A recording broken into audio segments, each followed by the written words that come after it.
developed the greetings. This is John Schaefer, your host at the Homesick Lonewolf podcast. This is episode number 2, and I'm very excited to be here with you today on this beautiful planet Earth. And I love you, and I miss you, and I hope today is an amazing day for you. Tell some more stories about my childhood and growing up in addiction and the hard, dark times leading into addiction, the long, hard road out of addiction. And this is still taking place in my hometown, the town I grew up in, Durango, Colorado.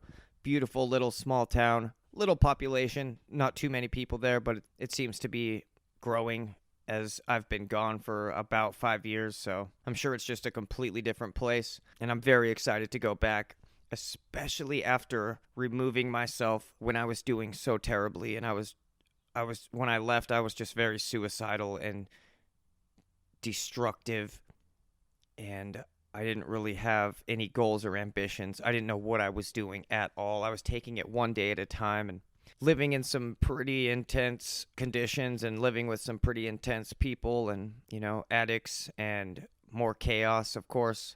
It was just a very chaotic time, and I'm glad I removed myself, but it's going to be amazing to go back. And when you do remove yourself from these places and you do evolve and grow and make these intense transformations and these life-changing adjustments, it is kind of like going there for the first time. When you do go back, it is kind of like the first time, because you're not that person you used to be, and there's not all the pain and regret and resentment attached to all the memories and all the places and people and things you see. You can kind of look at it, you can kind of experience it for the first time without the haze of alcohol and survival and bitterness and, oh my God, depression and anxiety and just feeling so anxious and stuck and everything.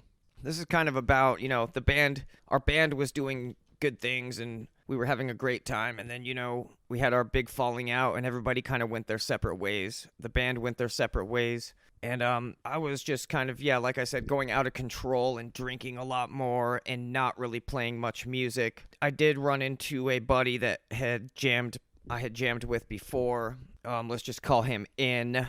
In was an alright guy, pretty quiet, he was a stoner, he kept it real. He did his own thing.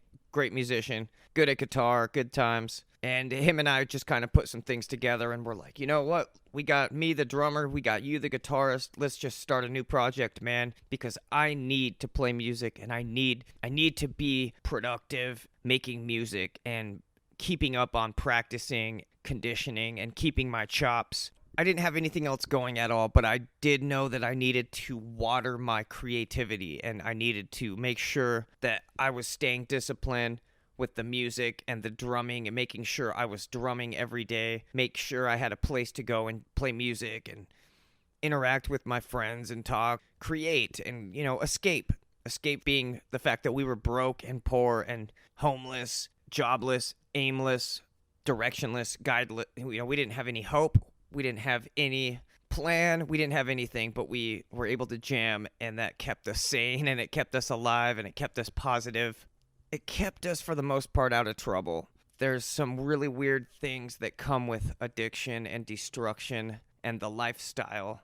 And all of a sudden, I definitely found myself in more survival mode, and I found myself stealing and lying and just being a real shady character. I had I developed these terrible patterns of behavior of just lying and temporary pleasures like opiates and pills and partying and drinking and hooking up with girls and not really committing to anything, and just, again, a lot of just chaos, selfish behavior. I didn't care what I was doing to me or anybody else. I was just engulfed in this just pleasure seeking and immediate gratification, and not really building towards anything really spectacular, and not really trying to be anything too spectacular. I hit these times where I was just so broke. I wasn't generating money. I didn't know how to generate money. I didn't even know how to put together a resume. I didn't really know how to apply for a job. I didn't even really know what I was looking for because I didn't know what I was good at or what I could handle or manage. or anything like that. To me, it was like, oh, I could just steal and get by, you know? Terrible, horrible. You know, this is the spiral, man. This is the beginning of the spiral of me going out of control. I had been dating this girl, and she was a Christian girl, quote, Christian.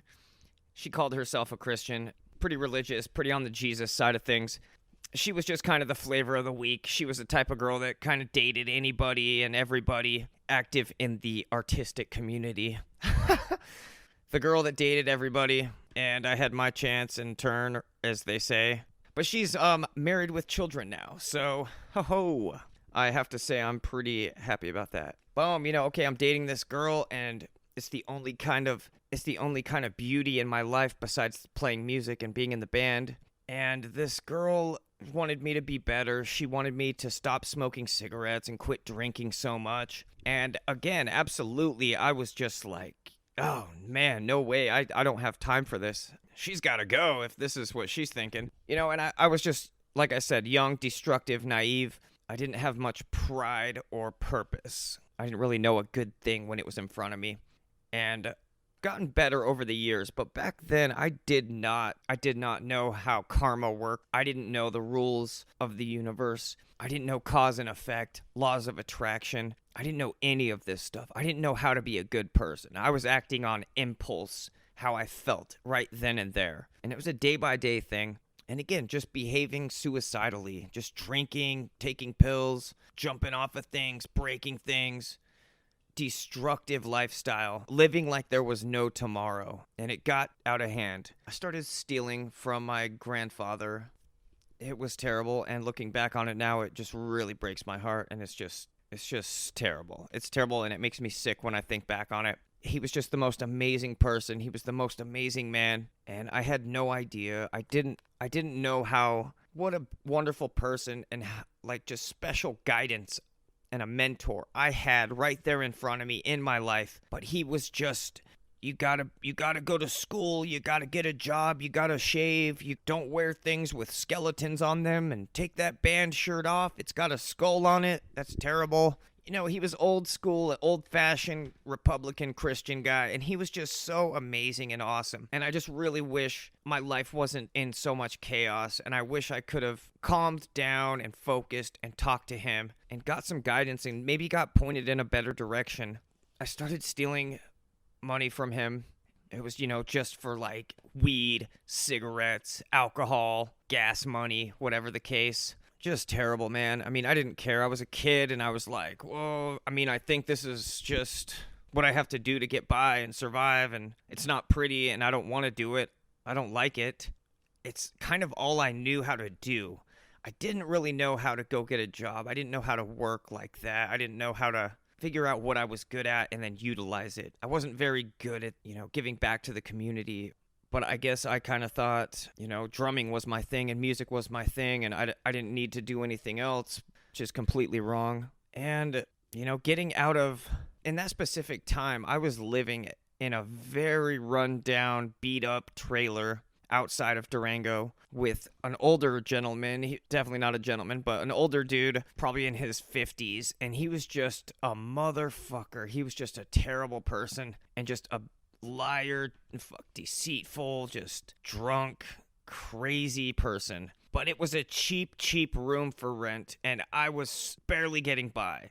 Yeah, I kind of had to get what I could get and be where I could be. I didn't really know how to build my way out of that. I just kind of waited till something better came around. You know, while I was staying at this place, things were just so chaotic. Things were such a wreck. So, I mean, I got a job at a gas station. So I worked at a gas station, just being an attendant there. I mean, I was able to pay the bills and, you know, keep gas in the car, keep buying drumsticks and buying weed and alcohol and everything. And it was just a beautiful time in Durango. It was like summertime and sunny and wonderful and beautiful out. We're like tubing the river all the time and going up and playing music all the time and playing a few shows here and there. And it was just so fun. It was just and I in this band. There were just two of us, but we were still, you know, getting out there and playing shows, promoting and making tracks, good music, and just having a blast and being part of the scene still. So, you know, we're jamming and all this stuff.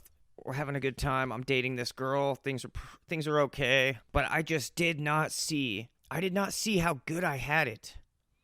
Like, I had things going pretty well. I don't know, man. I was just moving too fast, hanging out with the wrong people that just want to party and be irresponsible, and just irresponsible, destructive people with bad ideas. Those are the people I found myself around. We go down to Albuquerque for a concert. We get in his car. We go down to Albuquerque for the night. We go see, I think it's like the Black Dahlia Murder and Hatebreed. Two of my most favorite bands ever in the world, man. These bands have helped me through so much and inspired me, motivated me so much. So we're driving back, awesome show. We have a great time. Oh, man, wonderful, good times. We get back home to Colorado. My mother's out of town. I'm like, oh, hey, my mom's out of town. Cool. I'm going to go borrow the car while she's gone. And I go to the house, and I had been kicked out at this point, You're kicked out, don't come back, you're not allowed here, and I'm staying in Rafter J, sleeping in my car, which is broken down at this point. So my buddy drops me off at my old house, my mother's house. She's gone. Oh, there's a house sitter. Hey, what's up, house sitter? Oh, just hanging out, man. How's it going? Oh, just chilling, making it happen. Just got back from Albuquerque, went to a concert. Hey, I'm going to grab the truck and use it. I'm going to go to town and pick up the boys. I'm going to go pick up my younger brothers, Tom and Tim, and we're going to grab something to eat, and I'll cruise them back out here, and I'll drop the truck off, and I'll drop them off, and my buddy will bring me home. Okay, cool, good times. Hey, that's okay. Just make sure you bring the car home. I don't want to get in trouble. No problem, house sitter. I take the car. I'm driving into town. And then I get a text from my sister in Phoenix who's with my mom. And she says, hey, the house sitter just called mom and said you took the truck. I didn't take the truck, but I'm borrowing it. I'm using it. Yeah, all intentions to bring it back. And this guy totally was okay with it. He seemed like it was okay. Okay, well, this guy's a conniving, lying snake. Like, fuck this guy. Tells me I could take the car, no problem. Boom, turns around and calls my mom, says that I took the car. I'm driving around in Durango. Okay, what's going on? I gotta go find my brothers. Boom, my sister texts me again. Hey, mom's calling the cops. You gotta bring the car home. You gotta bring the car back. She's calling the cops on you. Boom, I turn around. I'm like, what? This is crazy. This is insane. This is not okay. I'm driving back. Oh, man, I better not speed. I better not, nothing. Don't do anything weird. Maybe she didn't call the cops. Maybe it's just to scare me. I go up this road, and there's the turnoff for Wildcat Canyon. This canyon that takes you out to Red Mesa and the dry side where I live, or where my mother's house was and all that stuff, where I grew up. I take that left exit. Boom. Oh, I see a cop. And I'm like, all right, that cop can't be staked out looking for me, can he? Check the mirror. Oh, the cop is on me. It's game over. Boom, he hits his lights. I pull the truck over. I give him my license, insurance. Here you go. Cool. This guy ends up being my brother-in-law. This cop was my brother-in-law. So my mom had remarried a couple years prior to this, and I had never met my brother-in-law. And I heard he was a cop. And wouldn't you know it, he's the one that pulled me over. So he says, your mom just called this car in and, it said it was stolen. Well, no, I was just bringing it back, man. I mean, I was out for a cruise and heard that she wasn't okay with it, so I'm trying to get back right now to just drop it off.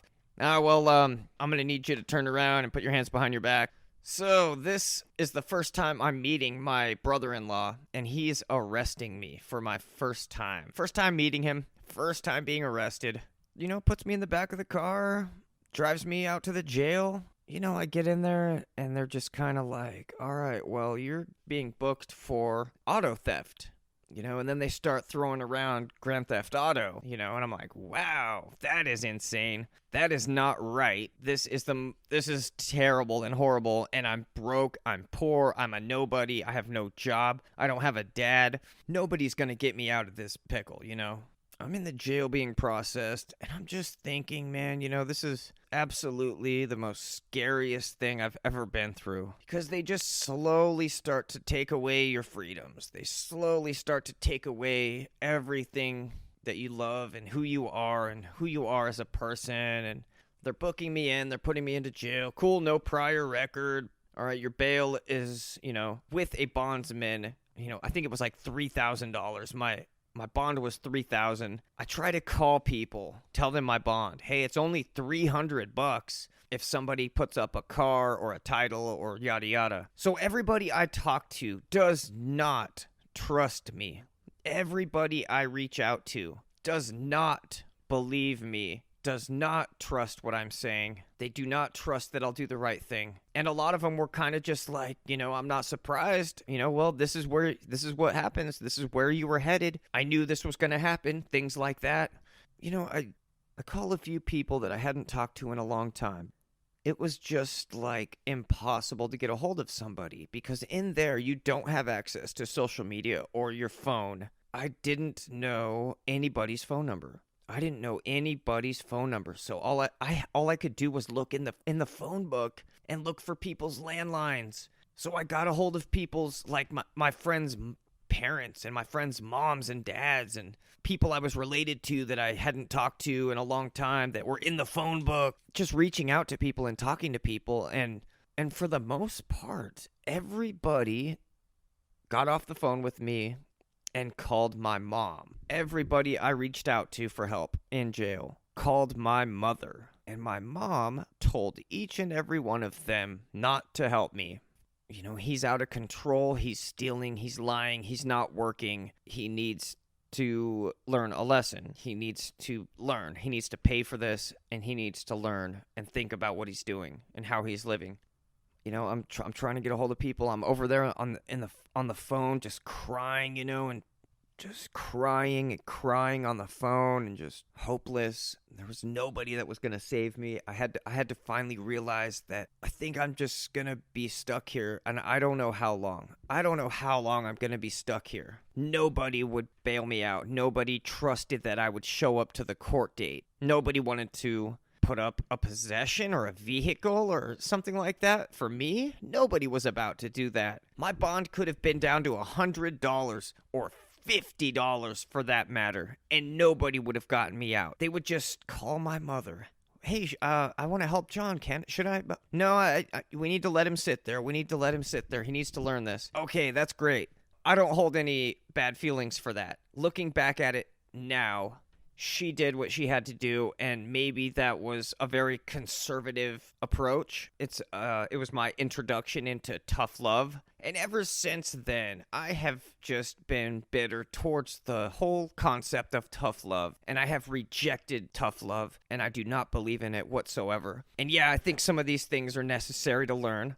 Some of these things have to happen in order for a person to finally stand up on their own 2 feet, a person to dig deep within and find all their strength and learn to problem solve, be okay, and just be fierce. You have to be able to focus, shrink your world, shrink your entire world.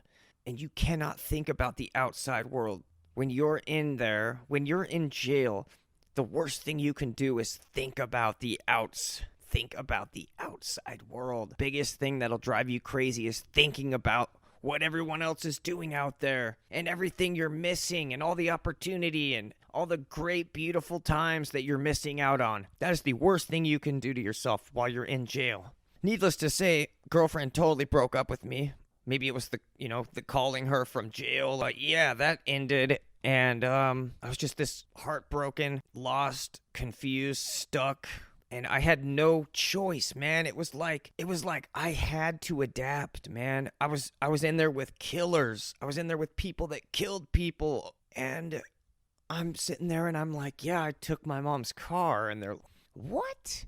You're in here for what? And, a few of them were they just could not believe that I was in there with them, robbing businesses and writing fake checks, all these crazy things, and then I'm in there for this, and it's my fault. Couple days in jail, I was like, oh, my mom put me here. Yeah, my mom put me here. And a few wise dudes that were in there, a few wiser men that had spent some time there, started telling me that I'm looking at it wrong. They started telling me, no, your mom didn't put you here, bud. You did it. You did what got you here. It was your actions and behavior that got you here. So as a young man, I don't want to hear that. I'm trying to blame people and trying to find a way out. That just changed my whole outlook, man. Like I put myself here and I had to stay positive. I had to stay positive or just be in constant pain and misery. So I started writing. I started writing down lyrics from songs that I loved and made me feel better. I would write lyrics. I was starting to write my brothers. My two younger brothers were just, they meant so much to me back then. And we were so tight back then, running around the streets, and they were skateboarding and our band would be playing, and we were just this awesome crew together, and it was so fun. And we just supported each other, man, with food and shelter and whatever we could to help each other. We were a group, and we had so many awesome friends around us and in that town. And wow, I'm writing my brothers. I'm in jail. I'm adapting. I'm learning how to deal with it. I'm learning how to focus on the time. And I was told to do the time. Don't let the time do you. And the worst part was not knowing how long I was going to be in there. So I'm counting down the days and all this stuff. Boom, all of a sudden I'm in there for 14 days, 15 days. And then we get the newspaper one day, and a young man, Tyler, a buddy, a bunch of us knew there in town, he had died, gotten in a car wreck, drinking and driving, I think, and he had passed away. And this kid was probably 16 or 17 or something like that. So it was heartbreaking. And that really messed me up. That was hard to be inside of jail and hear, boom, your girlfriend's leaving you. Oh, man, one of your friends died. Like, wow, and you cannot comfort your brothers. You can't comfort your friends. I was just crying, and I was just in so much pain there. And the worst part, too, was I didn't have any headspace. I couldn't breathe fresh air. I absolutely am so thankful and grateful every time I step outside and have all this headspace and room to move and room to breathe. You just get claustrophobic. You just get anxious, helpless. Oh, man, it is terrible. And yeah, I was thinking a lot about suicide when I was in jail, but I was so young and naive, too. I didn't know how to problem solve. I didn't know how to compartmentalize things. I didn't know how to dissect things and find the lessons and look for the silver linings. So I was, young and internalizing things. And wow, maybe if I did hang myself, or maybe I could drink some of this bleach. Maybe I could eat one of these bleach pods, or a couple of these things of soap, chemical soap. Maybe that'll kill me, like, how do I get out of this? It's just so much pressure, things after thing, everything was just crashing down on me. And so, I'm writing my brothers, and I'm writing my brothers from time to time here, and, I'm just talking to them, this is so crazy, like, I can't believe mom would do this. What is going on? Like, she thinks she can break us up, and like, this is just so terrible. When I get out, things are going to be different, and we're going to just have a great time, and we're going to help each other, and we're going to succeed and do great things, and I'm going to change. And of course, I didn't know, but of course she was reading these notes I was sending over there to the house for my brothers. Got called one morning, they're like, this officer comes into the jail cell, and he's like, Mr. Schaefer. Everybody, looks at me, oh, Bud, you're getting out of here, man. Maybe some good news. And I'm like, yes, sir. Restraining order. Have a great day. What? Dude, this is what I've never dealt with a restraining order. What is this about? I start looking through it. My mother put a restraining order on me. My two younger brothers were, in care under her name. So it was a no contact order for my mother and my two brothers on me. So this just blasted me, man. This was just more salt in the wound and just more, oh man, just pain and agony and just feeling like I cannot breathe, I cannot live. Everything I loved, everything that was holding me together, everything that I believed in, I'll get out of here soon. I'll be with my brothers in the sunshine. We'll play music. We'll barbecue and go to the skate park and spend time in the sunshine laughing and smoking weed and drinking beers and listening to music and just having a great time celebrating life. I was in a whole nother world, man. I was in a whole nother world. And it taught me to deal with things outside of my control. And I had to adapt, man. I had to focus on doing the time. And I just got to know a lot of these people in the jail. And I started making friends. I started having a routine. I started having a workout buddy. People that I would go and read with. And people I would go talk religion with. And, exercising and watch some TV together and tell some jokes and have a good time, play some cards. Of course, small town. I ran into a few buddies in there, man. And it was crazy because you would go to sleep one night and then wake up the next morning and somebody you knew would be in the bunk next to you. And they got put in there, in the middle of the night when you were sleeping, and you just start hugging and freaking out. Oh, man, it's great given the circumstances. But, any kind of hope. I was hanging on to it, man. Anything positive, I would just hold on to. It helped me really, really learn how to search and find and locate and bring to my awareness and to my attention the positive in things and the lessons in things. And I had to start accepting it all, being responsible for my actions and realizing that, yeah, my behavior and my decisions got me there. And, looking back now, yes, wow, I was pretty toxic and I was a mess. I was a wreck. I was living very fast. Maybe I can understand it now looking back. It's hard. It's very hard. And I know we've all changed a lot since then. And it was a different time and we were different people in different worlds.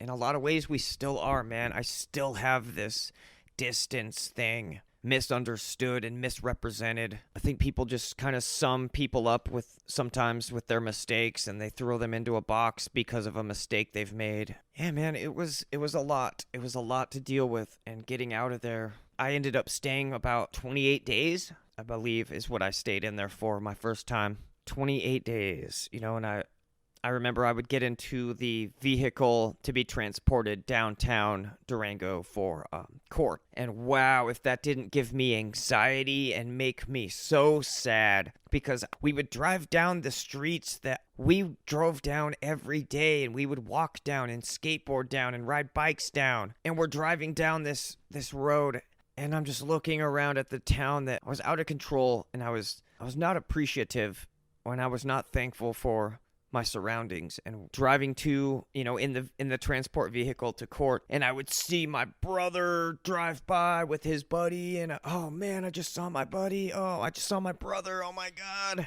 And go to court, and they're just like, hey, was this your mother? The judge finally, third court day, she's like, finally they put two and two together, and they're like, even the DA, they're just all looking at each other, and they're like, this is a mother-son situation. And everyone's just looking at each other and just confused. And they're like, wow, okay, you have time served. You've been sitting here. You've had time to think about what you've done. I'm sorry we couldn't get you out any sooner. We're gonna, get you out of here, PR bond, and throw you on probation. It was just so weird. It was such a conflict of interest and so many weird things going on there, because my mother was telling the DA or telling my lawyer or somebody that I was abusing pain pills. And so somebody along the line heard that I was a drug addict, and they're like, "Oh, you're a drug addict." I'm like, what is going on here? I believe my mother or my brother-in-law or somebody within is slandering me and just really trying to get them to look at me in a very, very low way. It is crazy looking back. That's just my my little jail story there. Wow. It wasn't even the end though. This is just a small piece. This is just a little chapter, man. Yeah, I don't want this to go too long. I hope this is interesting and entertaining and makes you think a little bit. Yeah, I ended up doing the 28 days, got out of there, got thrown on probation. Yeah, it was hard. It was very hard because we would run into each other a lot. My brothers and I would run into each other a lot. and we would just hug each other and freak out and just hug each other. I love you, and I gotta go, there's a cop over there, blah, blah, blah. So freaked out, and just, it caused so much anxiety in my life because I didn't know where I was supposed to be. I didn't know who I was supposed to be around. I didn't know if the cops were looking for me. It definitely, absolutely caused some PTSD, for sure. It was traumatizing, man. Insane. But it made me realize while I was in there, I am not one of these people. I mean, these people are people still. I don't want to sound like that, because I was able to make friends with so many of these people and lean on these people in hard times, and we all just helped each other get through and do the time and hold responsibility for our actions. I mean, I'm thankful I was in there with the guys I was in there with, because they really, really showed me that I need to look at myself and stop blaming others, and that I need to change some things and make some major adjustments, or I was going to end up being in and out of there. And the world out here, the real world, was going to go on without me. That's just the biggest thing that killed me, man, was just the way that your talents and you as a person, you're no longer helpful to the world. You're no longer making a difference in the world. You're stuck and you're being held. But I was able to make those adjustments, and all of a sudden, man, I was this positive person in jail, smiling and laughing and hugging people. And wow, I mean, it just really helped me see that if you can just look at the good side, and you can always just look for silver linings no matter what is happening, you can extract the lesson and the good in any situation. It is so powerful, and it can get you through anything. It literally takes away the powers of the bad things, and if they have no ability to hurt you anymore, only teach you, that's when you're just making some major changes, big time steps towards growth and development there. But I'm grateful for the experience, and I'm grateful it all happened. I hope you had a wonderful time. I love you very much. I will talk to you very soon. Episode 3 will be coming up this week, and I'll pick up where I left off. I love you so much. I believe in you, and be kind to each other.